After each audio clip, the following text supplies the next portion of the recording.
একটা জিনিস লক্ষ্য করছো স্বাধীন? জি ভাই।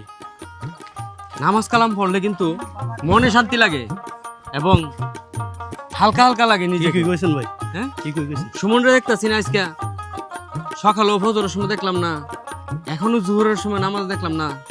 চলো আমরা সুমনরে খুঁজে আসি, বাড়ি যাই। হ্যাঁ, জি। ওই তো সাব্বির বাড়ি। সাব্বির, সাব্বির, এ সাব্বির। আরে ভাই, আপনার আমার বাড়িতে? সাব্বির, জি ভাই। সুমনরে দেখলাম না জোহরের সময় মসজিদে। কি কোন ভাই? হ, ফজরও তো দেখি নাই, তুমি কি দেখছো? জি না ভাই। তুমি দেখছো না? জি না ভাই, সুমন ভাইয়ের এক জায়গায় পাওয়া যেতে পারে। কোন জায়গায় গেলে রে ফামু? চলো আমরা ওইখানে যাই। ভাই, সুমন ভাইয়ের যখন মন খারাপ থাকে তখন সূর্যমুখী ফুল বাগানে গিয়ে বসে থাকে। তাহলে ঠিক আছে, চলো আমরা তিনজনে গিয়ে একসাথে হেরে খুঁজি। আসো।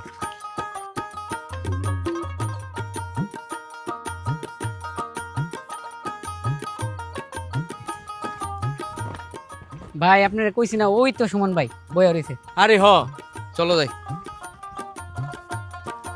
সুমন, সুমন, কি হয়েছে তোমার? সুমন, তুমি এখানে বসে রয়েছো? আরে বন্ধু, আমার আর বাঁচতে ইচ্ছে হয় না রে, মরে যেতে মন চাইতেছে। আরে কেন, কি হয়েছে বলবি তো? আমরা কোন দিনের জন্য? আমি একটা মেয়ের আমার জীবনের থেকে অনেক বেশি ভালোবাসতাম। সামনে শুক্রবারে মেয়েটার বিয়া, আচ্ছা, কিন্তু এখন আমার কেন যে জীবনটা একটা মন হইতাছে, আমার বাঁচতে একটু ইচ্ছে হইতাছে না। আমি মনে হয় বেশি দিন বাঁচবো না বন্ধু, মেয়েটার জন্য আমি মারা যাইতে পারি। কি কস বন্ধু? এটা কোনো কথা? তোর ফজরের সময় দেখলাম না মসজিদে, জোহরের সময় দেখলাম না মসজিদে, তুই রোজা রাখছ কি না তাও জানি না, রমজান মাস, তুই এসব কি বলস বন্ধু? বহ, তোর সাথে কথা বলি। বহ। এ বন্ধু, তোমরা বসো, ছোট ভাই বসো, বসো, বহ বন্ধু, বহ, বহ। দেখ, এটা মানুষের জীবন না। তাইলে কোনটা জীবন বন্ধু? কোনটা? যারা আমি এত ভালোবাসি তার শুক্রবারে বিয়ে, এটাই আমার জীবন? তুই ক বন্ধু, তুই ক আমার। তাহলে তুই শুনতে চাস কোনটা জীবন? বন্ধু আমার সাথে এই আসো তোমরা। এই যে দেখ, এই দেখছো ফুলটা, এটার পাপড়ি মেলতে পারে নাই, ফুলটা মারা গেছে।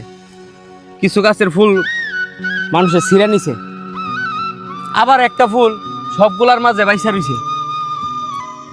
এই সবগুলা মারা যাওয়ার পরও ডাইনে বামে পিছনে আবার কিছু জ্যান্ত ফুল আছে। দেখ কি সুন্দর করে ঝলক মলক করতেছে। এটাই জীবন। আল্লাহর দুনিয়ায় এভাবেই বাঁচতে হয়। কেউ আমাকে ছেড়ে চলে গেছে, কেউ মরে গেছে, তাই আমি মরে যাব, এটা দুনিয়া। এইরকম দুনিয়াতে কোনো সিস্টেম নাই। আমার বাবা নাই, আরেকজনের বাবা নাই, মা নাই, তাই বলে কি আমরা মারা গেছি? আমরা কি মারা যাওয়াটা রাইট? আত্মহত্যা করাটা কি ঠিক? আল্লাহ আমাদেরকে এই জন্য সৃষ্টি করে নাই যে যতদিন পৃথিবীতে বেঁচে থাকবে ততদিন আল্লাহর গুণগান গাবে, নামাজ কালাম পড়বে, সুন্দরভাবে চলবে, সমাজের জন্য কিছু করবে, সমাজের মানুষকে কিছু ভালো শিক্ষা দিবে। আজকে তুই যদি মরণ মরণ মরণ মরণ করে মারা যাস, তাহলে তোর কাছ থেকে আমরা কি শিখব? সমাজ কি শিখবো? একটা মেয়ের জন্য একটা ছেলে এইভাবে আত্মহত্যা করে মারা গেছে, এটা শিখবো? আমার ছেলে মেয়ে, তুই বিয়ে শাদী করার পর তোর ছেলে মেয়ে, ভবিষ্যৎ প্রজন্ম যারা আসবে তারা কি নিয়ে বাঁচবে?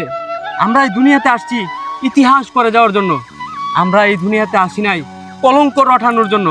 দেখ বন্ধু, মরা গাছও দেখছস তুই? এই দেখ, এদিকে এই দেখ, এই দেখ, এই দেখ কত সুন্দর ফুল, কত সুন্দর বাগান, কত সুন্দর পৃথিবী। মরার কথা কখনো মন খানবি না। তুই দেখ, এই ফুলটা কোনো দিক থেকে কি কম আছে? মাশাআল্লাহ, আল্লাহ তোরে নূরের চেহারা নূরান্বিত করছে। সেম, তুই হাসি দিলে মনে হয় যে আকাশের চাঁদ হাসতেছে। এই যে আমাদের কাছে কত ভালো লাগতেছে বন্ধু, এই যে ফুলটার মতো তুই হাসতেছিস বন্ধু, এর চাইতে বড় পাওয়া কি হইতে পারে? চল বন্ধু, আমরা তওবা করি, আল্লাহর রাস্তায় ফিরে আসি, নামাজ কালাম পড়ি, রমজান মাস রোজা রাখি এবং 10 জনকে রোজা রাখতে উৎসাহিত করি। মরার কথা আর কখনো মুখে আনবি না। ওয়াদা কর বন্ধু, ওয়াদা, ওয়াদা। আজকের পর থেকে আর কখনো বলবি না যে আমি মরে যাব।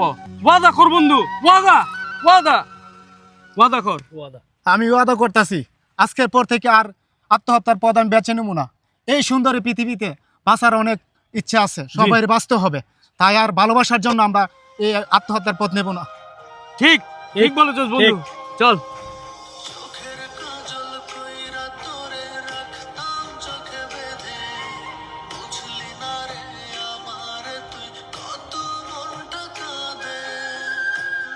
কইরা এই